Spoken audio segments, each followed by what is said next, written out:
everyone, this is Rajlakshmi here, and today we are going to discuss the chapter 1 of class 10. So I request all my students to just go through the video, and today onwards I'll be uploading one by one video in detail of class 10. So let's start. See the chapter 1 here, and the chapter 1 is cell. Actually this is the chapter which is being discussed from class 7 onwards, 7th, 8th and coming to 10th also. So everybody know what is cell. So once again, since cell is the very important chapter, so it is the introduction of first chapter of biology for class 10. So let's go for the introduction first. So what is cell? So before going to know about cell points, okay, we know that all living organisms on the earth are made up of cells. Some are made up of single cell, some are made up of many cell, a group of cells, and some are made up of millions and billions and trillions of cells. So based on that, what is cell actually? So there are 3 points you can see here on the board. All living beings are made up of cell. So what is cell, children? Without cell, the life is not possible, and all the living organisms are made up of cells. Second point, cell is the structural and functional unit of life.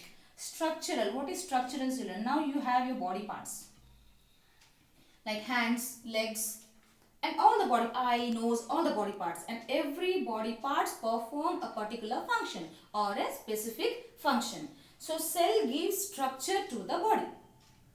One cell divides into two, then it goes on dividing and forms organ and forms the body parts. So cell gives the, if cell is not there, there is no structure of the living organism. So cell is the structural unit of life. Then once the structure is formed, the particular structure will perform a specific function. That's why when structure is formed, the structure will perform a particular function. Thence the statement is, cell is the structural and functional unit of body. Body is formed of cell. So cells make the structures and these structures perform the function. So that's why the statement is proved that cell is the structural and functional unit of body. Next, third point. Suppose we get injured anywhere in a body. So once you get injured, slowly what will happen, you will see getting injured, you will see that after some time there forms a light color layer over the wound. After few days you will see that there is a brown color patch. Again after some days you will see there is totally dark brown patch, a dried kind of skin. It may be in your hands or legs or anywhere wherever it get injured. After that you feel like itchy like thing. I mean you feel like to remove the layer of that. When you remove the dried one, those are the dead cells which are not at all necessary for the future or for the growth of body at all. So that they need to be removed. So after being removed, you see there will be new layer of skin is formed. So new layer is formed, whatever the new cells are formed, they are formed from the already existing cells. That's why it is called as new cells arise from pre-existing cell. For example, here it is a cell. Okay, this is a cell and having nucleus. So if the cell will divide, so cell is going to divide now like this. Okay, so these two cells came from the pre-existing cell. These two are the new cells and these two new cells came from the old cell or the pre-existing cell. I hope you guys are clear with this. Once again, you know, amoeba. Okay, let's go for an example.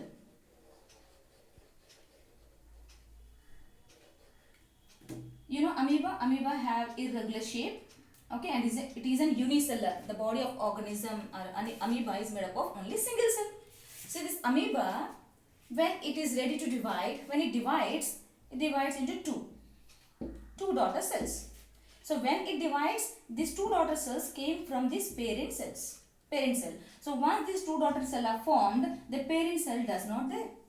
So from where these two daughter cells are formed? From the old cell, that is the pre-existing cells. So the third statement for the cell is new cells or all living cells are made up of the pre-existing cells. I hope this is clear for you what is cell. Already we discussed in previous classes, but still we are going to start the new chapter, so as discussed. Now, there are various types of organism exist in nature, and based on the number of cells present in the body, the organisms are of three types. In your textbook it is given two types, but basically there are three types. Some organisms are made up of only one cell. That's why only one cell. So that's why they are called as unicellular. For example, amoeba.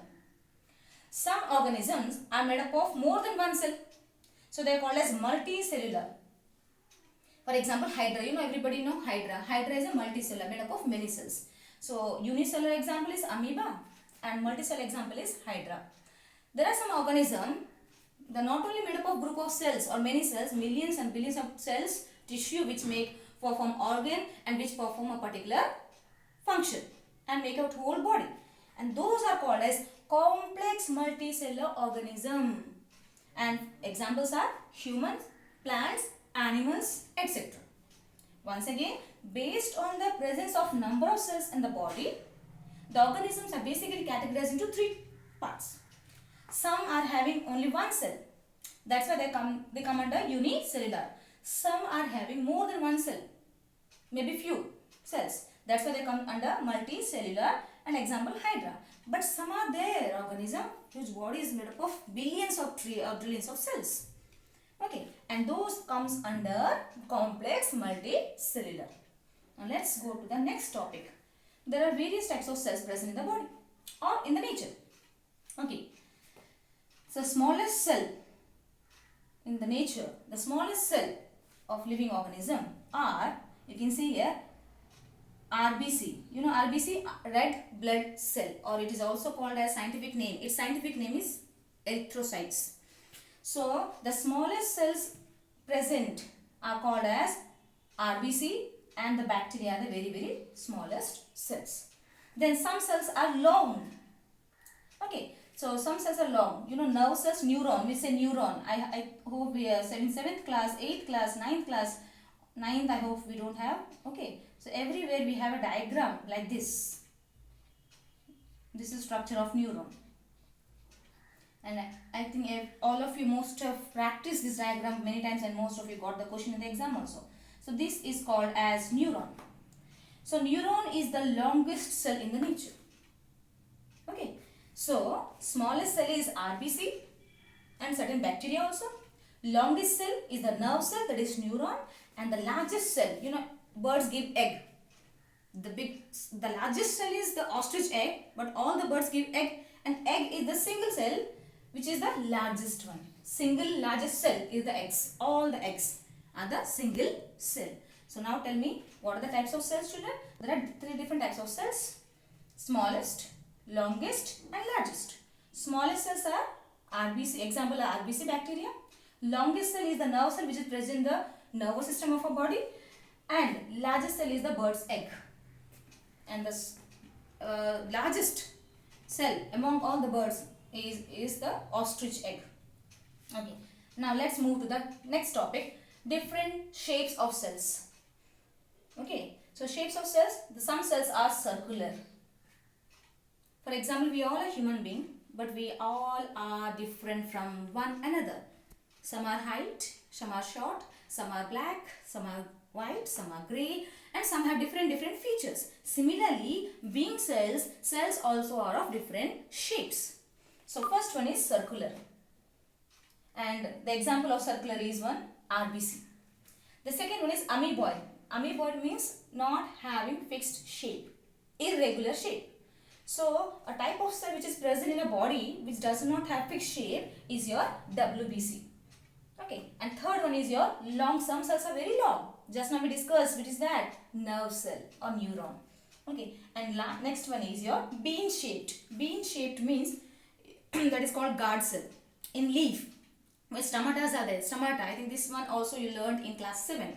Leaves have stomata on the underside of the, there are so many stomatas, number of pores present in the back side or underside of the leaves. So stomata have two things, guard cell as well as stomatal pore. So these guard cells have a shape called as bean shaped.